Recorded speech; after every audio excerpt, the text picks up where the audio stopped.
हरियाणा के पूर्व सीएम भूपेंद्र सिंह हुड्डा की मुश्किलें बढ़ सकती हैं। दरअसल पंजाब हरियाणा हाईकोर्ट ने मानेसर लैंड स्कैम पर पंचकुला सीबीआई स्पेशल कोर्ट में ट्रायल पर लगी रोक हटा दी है।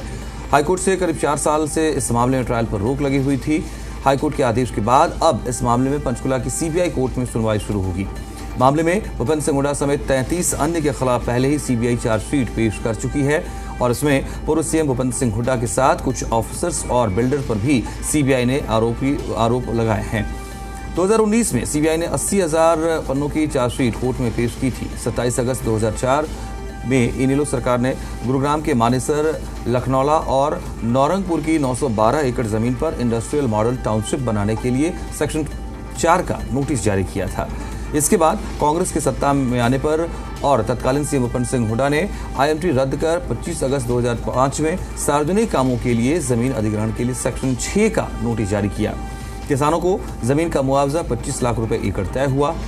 अवार्ड के लिए सेक्शन 9 का नोटिस भी जारी हुआ था, लेकिन इससे पहले बिल्डर्स ने किसानों को अधिग्रहण का डर दिखा 400 एकड़ जमीन औने पौने दाम पर खरीद ली। 1600 करोड़ रुपए की 400 एकड़ जमीन मात्र 100 करोड़ रुपए में खरीदी गई थी। इससे किसानों को करीब 1500 करोड़ रुपए का नुकसान हुआ। हरियाणा में 2014 के विधानसभा चुनाव में ये चुनावी मुद्दा भी बना था। इसके बाद 2014 में बीजेपी की हरियाणा में पूर्ण बहुमत की सरकार बनी थी। इस मामले में मानेसर थाना पुलिस ने मानेसर के पूर्व सरपंच ओम प्रकाश यादव की शिकायत पर भूपेंद्र सिंह हुड्डा सहित अन्य पर धोखाधड़ी की अलग अलग धाराओं में मामला दर्ज किया था। इसके बाद 15 सितंबर 2015 को सीबीआई ने इस मामले की जांच शुरू की। इसके अलावा ईडी ने मनी लॉन्ड्रिंग का केस दर्ज किया था। इस मामले में एनफोर्समेंट डायरेक्टरेट यानी ईडी ने भी पूर्व सीएम भूपेंद्र सिंह हुड्डा के खिलाफ सितंबर 2016 में मनी लॉन्ड्रिंग का केस दर्ज किया था। जी मीडिया संवाददाता विजय राणा हमारे साथ जुड़ रहे हैं चंडीगढ़ से। हमें और बेहतर अपडेट करेंगे किस तरीके से मुश्किलें बढ़ती नजर आ रही हैं पूर्व सीएम भूपेंद्र सिंह हुड्डा की। विजय, किस तरीके से देखें, अब ट्रायल को मंजूरी मिल गई है अगर तो कोर्ट की तरफ से? बिल्कुल, पूर्व मुख्यमंत्री भूपेंद्र सिंह हुड्डा की मुश्किल सकती है, क्योंकि 4 साल से जो सीबीआई की स्पेशल कोर्ट में ट्रायल चल रही थी, वो 4 साल से उस पर स्टे लगी हुई थी। हाईकोर्ट में स्टे लगाई गई थी, इसलिए वो जो सुनवाई थी सीबीआई के स्पेशल कोर्ट में वो बंद थी।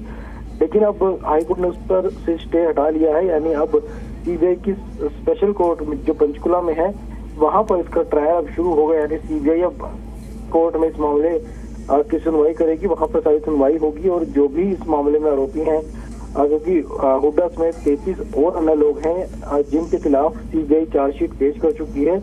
और ये कहीं ना कहीं एक बड़ा झटका हम कह सकते हैं भूपेंद्र सिंह हुड्डा के लिए, जो सीबीआई के स्पेशल कोर्ट में भी इस मामले की सुनवाई चलेगी और हाईकोर्ट की ओर से जो ये स्टे हटाई गई है।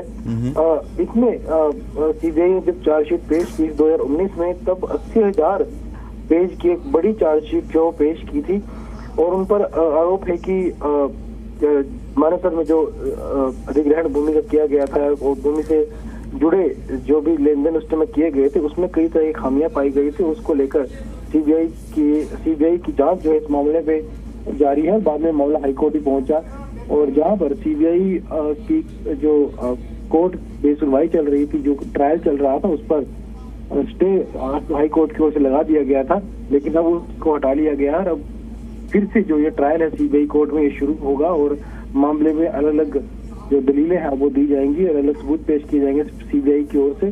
तो फिलहाल कहा जा सकता है कि ये भूपेंद्र सिंह हुड्डा के लिए एक झटका कह सकता है हाईकोर्ट की ओर से एक लगा है, जिसके तहत अब सीबीआई की कोर्ट में जो सुनवाई शुरू होगी तो वहां पर नई नई जो दलीलें हैं वो जरूर देखने को मिलेंगी। हुड्डा की बात करें सीबीआई की तरफ से कर लें। जी, बहुत शुक्रिया विजय आपका फिलहाल इस अपडेट के लिए।